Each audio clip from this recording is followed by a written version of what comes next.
पूरे उत्तर भारत में आज से नौतपा की शुरुआत हो रही है। आज से 9 दिन भीषण गर्मी के होंगे।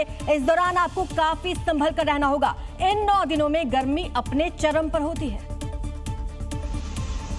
हालांकि इस बार सूर्य ने पहले से ही अपने तेवर तीखे किए हुए हैं। उत्तर प्रदेश, दिल्ली एनसीआर, पंजाब, हरियाणा, राजस्थान, गुजरात, महाराष्ट्र, मध्य प्रदेश समेत देश के बड़े हिस्से में अधिकतम तापमान 43 से 47 डिग्री सेल्सियस तक दर्ज किया गया। 47.1 डिग्री के साथ महाराष्ट्र के विदर्भ क्षेत्र का ब्रह्मपुरी देश में सबसे गर्म रहा।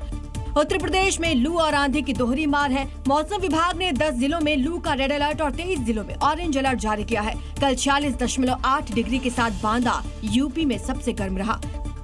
मध्य प्रदेश के 2 शहर नौगांव और खुजराहो में सबसे ज्यादा तापमान 45.8 डिग्री सेल्सियस दर्ज किया गया। नौतपा के दौरान कुछ बातें हैं जो ध्यान रखने योग्य हैं। दोपहर 12 बजे से शाम 4 बजे तक सीधी धूप में निकलने से बचें। सिर और कान को सूती कपड़े या छाते से ढककर निकलें। ज्यादा से ज्यादा पानी का सेवन करें। 9 दिन तक ज्यादा मसालेदार तला भुना भोजन करने से बचना चाहिए। तो मैदानी इलाकों में पड़ रही भीषण गर्मी से बचने के लिए अगर आप भी पहाड़ों का रुख कर रहे हैं तो जरा रुक जाइए। वीकेंड पर हिमाचल के टूरिस्ट स्पॉट्स पर ऐसी भीड़ उमड़ी कि राहत की तलाश में उन्हें नई आफत मिल गई। क्योंकि हिल स्टेशन से जो तस्वीरें सामने आ रही है वो डरावनी है, जिनको देखकर लग रहा है कि छुट्टियां जाम में ही निकल जाएंगी। ये मनाली की तस्वीरें हैं, जहां की सड़कों पर कारों की लंबी लाइन लगी है। कई जगह गाड़ियां बिल्कुल रुकी हैं। लोग धीरे धीरे आगे बढ़ रहे हैं और इंतजार के अलावा उनके पास कोई दूसरा विकल्प नहीं है। मंडी में जाम के हालात देखे गए हैं। जो पर्यटक गर्मी से बचने के लिए पहाड़ों का रुख कर रहे थे वो लंबे जाम में फंस गए। पुलिस लगातार जाम खुलवाने का काम कर रही है। सड़क पर ही नहीं बल्कि टूरिस्ट प्लेस पर पर्यटकों की भारी भीड़ दिखाई दी।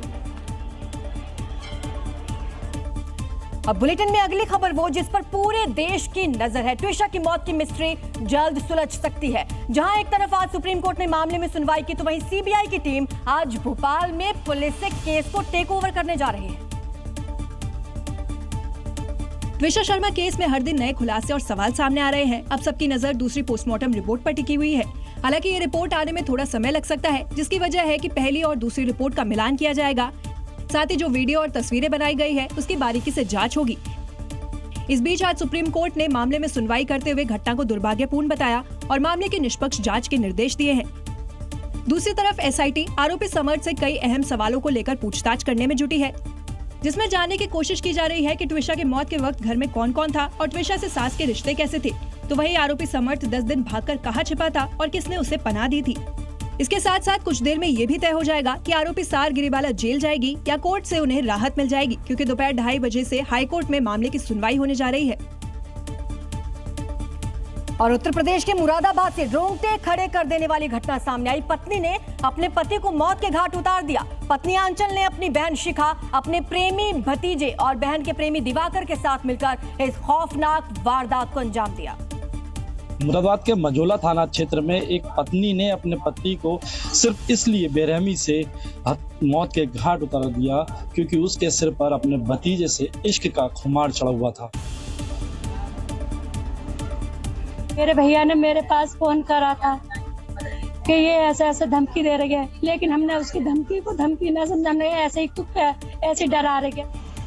मुरादाबाद की इस घटना को जिसने सुना उसके रोंगटे खड़े हो गए। महिला ने अपने पति को ऐसी मौत दी जिसकी कल्पना किसी ने नहीं की थी। पत्नी ने न केवल अपने पति को इलेक्ट्रिक शॉक दिया बल्कि पति के सामने अपने प्रेमी के साथ संबंध बनाए। उसके बाद पत्नी आंचल ने अपनी बहन शिखा, प्रेमी भतीजे अंकित और बहन के प्रेमी दिवाकर के साथ मिलकर पति को मौत के घाट उतार दिया। की बीवी थी और इसकी साली 2 ये है और एक लड़का अंकित और एक चौथा वो थे। ये पहले ही लाके बुला लिए थे घर और उनका आने से पहले ड्यूटी से आने से पहले। बताया जा रहा है कि पति 3 घंटे तक तड़पता रहा। उसके साथ मारपीट की गई, उसे करंट लगाया गया, उसे जहर तक पिलाया गया। हत्या को आत्महत्या दिखाने की साजिश भी रची गई। इतना ही नहीं, पति की चीखें बाहर ना जाएं, इसके लिए तेज आवाज में गाने तक बजाए गए। पुलिस ने आरोपी से सख्ती से पूछताछ की तो सारी सच्चाई सामने आ गई। यकीन मानिए, पति पत्नी के रिश्तों के कत्ल का ये ऐसा मामला है जिसके बारे में कोई सोच भी नहीं सकता।